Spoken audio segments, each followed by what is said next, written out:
Hey everyone, Corey from Aquarium Co-op. Today we're at Daku Aquatics Part 2, showing the Shodenai puffers here. I'm creating a little bit of a shadow, scaring them, but they like to eat the mysis shrimp and snails, and he's hoping to breed them. 75-gallon tank. Kind of back up a little bit here, just in his entryway.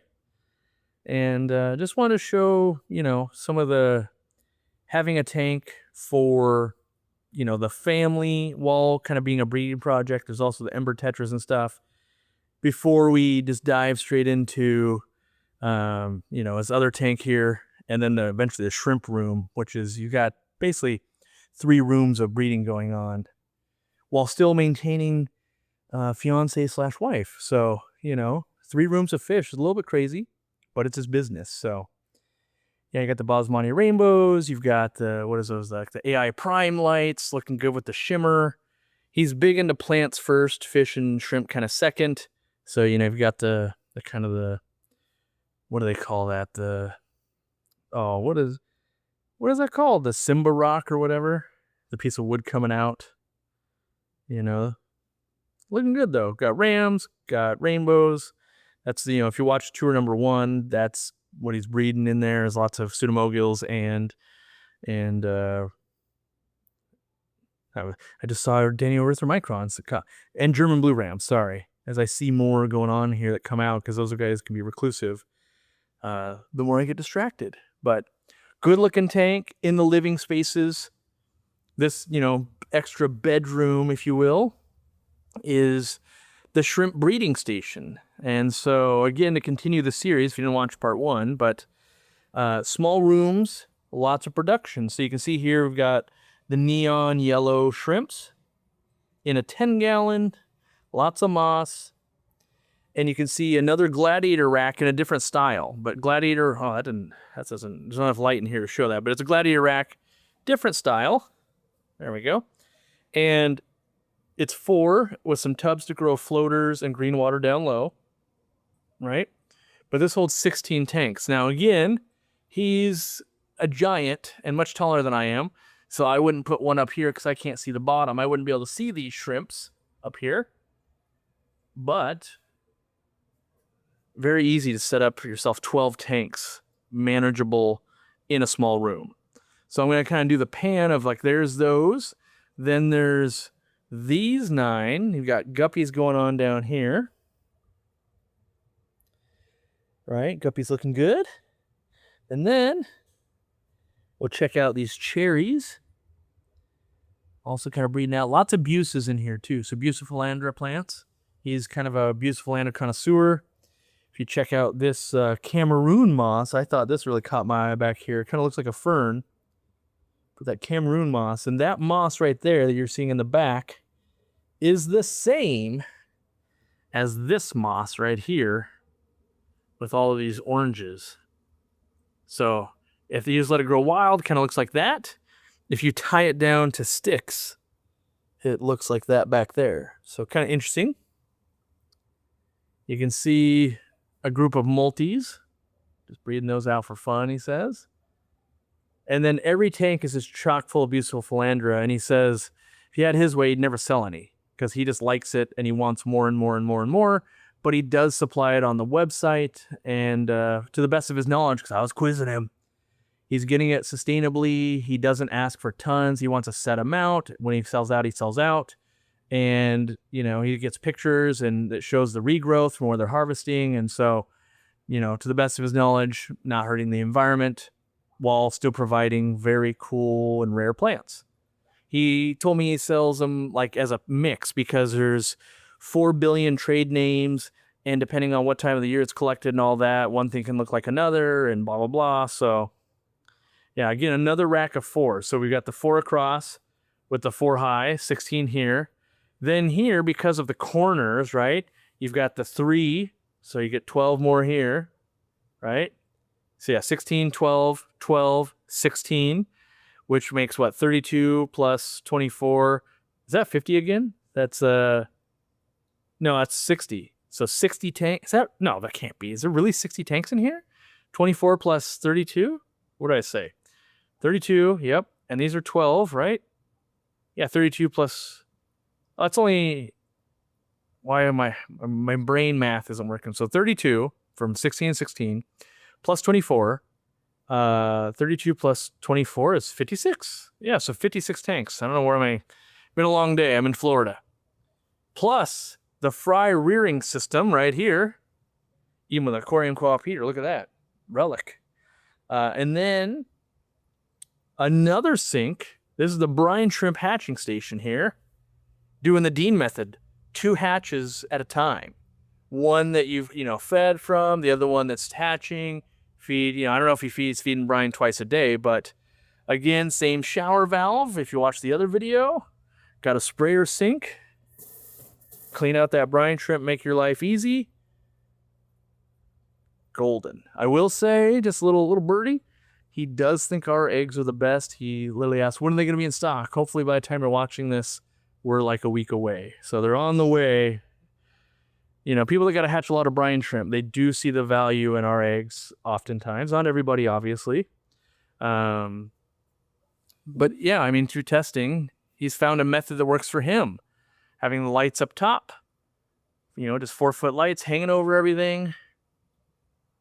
You got these, this time he used, right here, these are dresser knobs and sliding tops instead of the marbles. And so if you're into buying fish from someone who's hobbyist bred type of thing, this is a very good option. Yeah, he focuses on a few things: sodumoguls, shrimps, and rams. But yeah, he sprinkles in some other stuff he's passionate about, like a few different guppies. He's got some whiptails he's working with. He's a hobbyist, and I guess that's what I want to highlight here is, all he does is neocardinia shrimp. So everybody can basically keep them alive and then plant in those. And so you can buy from someone else who's, they're working 100 hours a week to, make their passion a job, but you're going to get the care level. Like, he only ships overnight and it's expensive because he wants his animals to live. He won't ship it to you if it's under 45 degrees where you're going because he wants his animals to live. He doesn't want a chance. He's not looking to get rich quick. He's looking to do his hobby and be passionate about it for a long time in a way that's sustainable for him. Are these snowball shrimps? Might be snowball shrimps here, I think. Not too many times you see people actually keeping and breeding those. That's a different, different type than most people do. Yeah, so he said in his shrimp tanks, he's wanting to switch to this fine sponge so that it'll sweep the mulm off the bottom in the shrimp tanks. Because there's no fish swimming around to waft it up or anything, you can see here, you get a mulm layer that builds up with the course because it doesn't really collect it without something wafting it in. So he's hoping that with the sand and, the flow, that it will help collect that and make it easier for mulm extraction over time. Mulm's not necessarily bad, but, as it builds up, it's worse for filming. And if you never clean your tank ever, well, that's a problem too. But it's not a 911 situation. Yeah, there's something else I was going to say about that. I don't remember what it was, but yeah, even I might order some buse. Like, the buse, they grow so slow and they're so small, but they look so cool. I can tell he's got a 3D adapter he's made. So the air collar right there. But then that little piece, because normally you have to have the extender. So he's got a little piece there that's doing something. Kind of interesting. It's interesting to see someone take a product that you worked on and hey, here's my take on it. Here's what I like about it. Yeah, the floaters. There's so many floaters. Like this tank, there's so many floaters up here that you can barely see in there. So you can see different versions of the fish room, you can see on the power strip where bubbles were popping at one point because they didn't have tops. And you just plug the lights in back there. But I'm enamored by, I guess this takes me back to when I was at my hardcore fish nerd mode. This would have been a dream setup for me. And I feel like it should be a dream setup for so many people. It just looks good. It's functional. I love the functional part. I really want it to be super duper functional. So that, yeah, you can, like, what do you got going down there? Like, oh, just floaters and green water, and maybe I got scuds in this one, and maybe I'm doing something else. You got the lab down here, basically. And what is this? I don't know what this is. This plant, I don't know what that is. I'll have to ask him. That's a weird thing I've never seen before, I feel like. It's like a weird moss. It's like dark maroon purpley thing. Interesting. But yeah, he's got, like vinegar eels and paramecium cultures you can see here for raising, the rams and that kind of stuff. But I feel like you could spend, well, I am spending a day in here just looking. You've got Rickia floating up there. You've got all this moss in here. Yeah, you've got this Bucephalandra there. You got Buse there, moss. So, his move is moss and Buse with shrimp. Working out pretty good. Yeah, it's a nice aesthetic. It's not too showy. It doesn't look terrible. It is functional. And I guess I geek out when I'm like, I wish I could just import this into my fish room. Like, I want more 10 gallons. I think I've just fallen in love with 10 gallons even more than I already love 10 gallons. I could use more 10 gallons in my life. And, yeah, so let's go look at a few more of the display tanks. Oh yeah, RO water system. So RO water, because he's got, pretty darn hard water. You can see it starts all the way up there with reverse osmosis and eventually goes down into these tubs. And then, yeah, so it's quite an operation. You need soft water to breed the rams and everything, but it's still all automated. He's got, the water goes everywhere it needs to go to with these basically ice maker lines, as we call them. You can see there's more, more things up there, booster pumps for pressure and all that kind of stuff. And by the way, if you're like, you're moving too fast, you can totally reach out to him in the comments. Like, I would love it if you guys would check out his social media, Daku Aquatics. Hey, look at that. That's a good looking sign right there. And he will show you, because he can put the video together and take time. Hey, you want to spend 20 minutes talking about RO? Great. He can do that and break it down and tell you exactly why, where it would be a 5-hour video if we try to go that in depth on everything. And so I'm purposely trying to film it so that it's my perspective and then lead you to him to get his perspective on it all.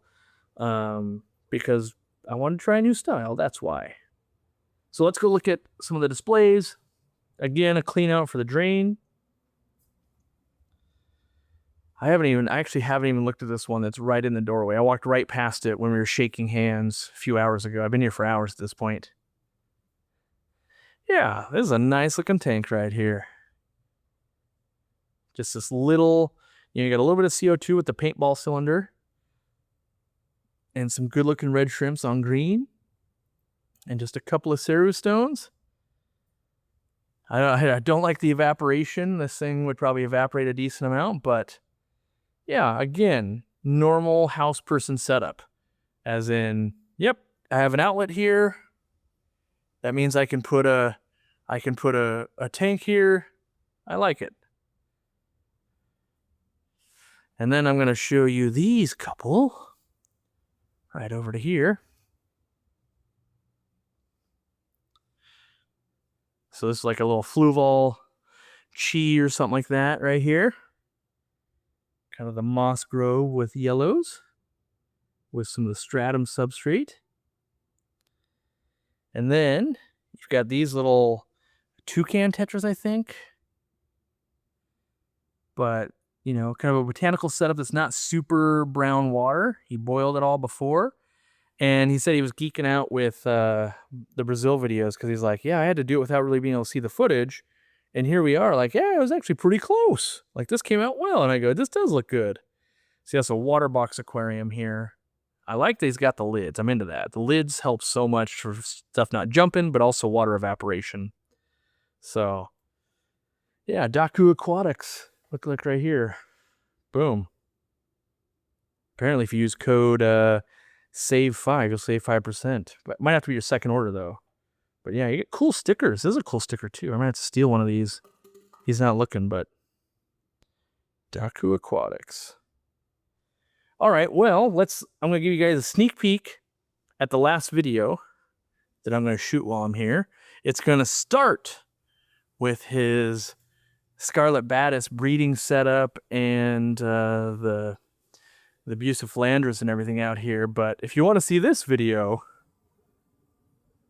make sure you watch part 3. And if that's out right now, which if you're watching this right when this comes out, it won't be. It'll be follow-up.